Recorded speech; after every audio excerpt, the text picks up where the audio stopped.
To start the removal process, you're gonna wanna have to remove the trim around the steering wheel. So this trim, and the best tool for that is just one of these plastic trim removal tools. So you just wanna pop it out. Just like that. And then the other side.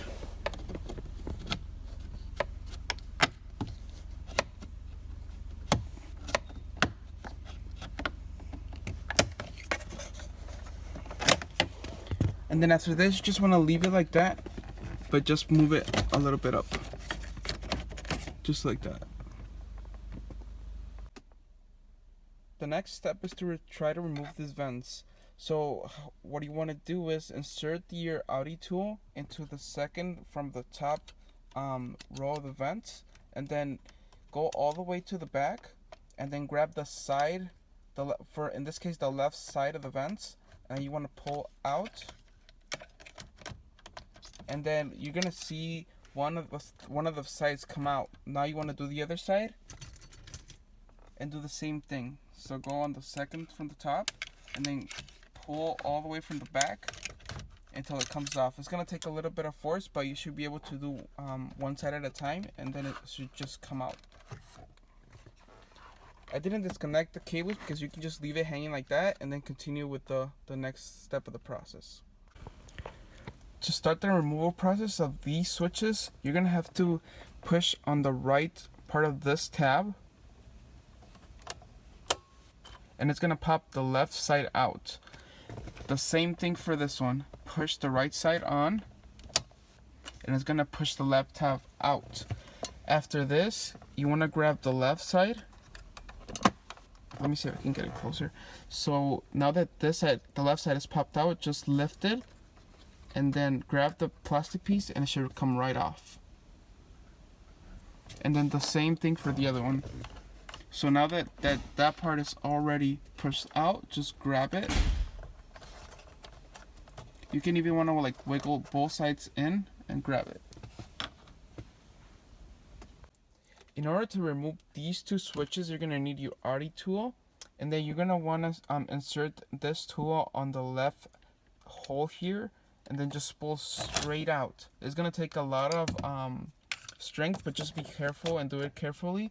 As well as this one, insert it on the left hole, and then just grab the plastic right here and then just pull out.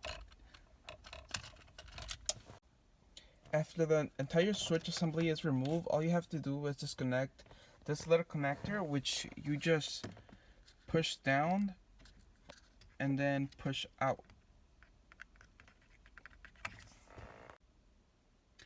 At this point, in order to remove this panel and entire assembly, you're gonna have to remove one screw here all the way in the back, another screw there in the back, one screw right there, and then two screws on each side of the steering wheel, and they're gonna be located under this plastic piece, one on each side.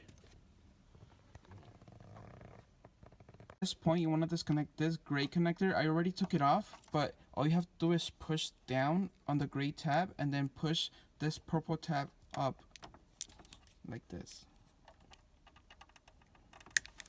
and then it just pops out from the cluster. And then for this green tab, you just pop it out. It just hold on to this housing, and after this you can just wiggle the whole assembly out, and it should just come out.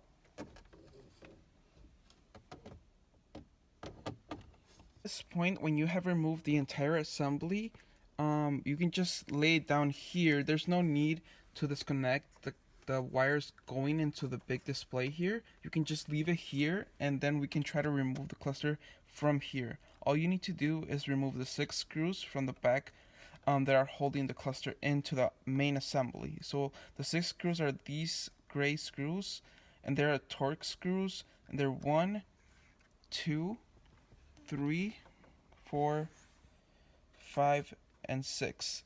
And then after this, the cluster should come straight out.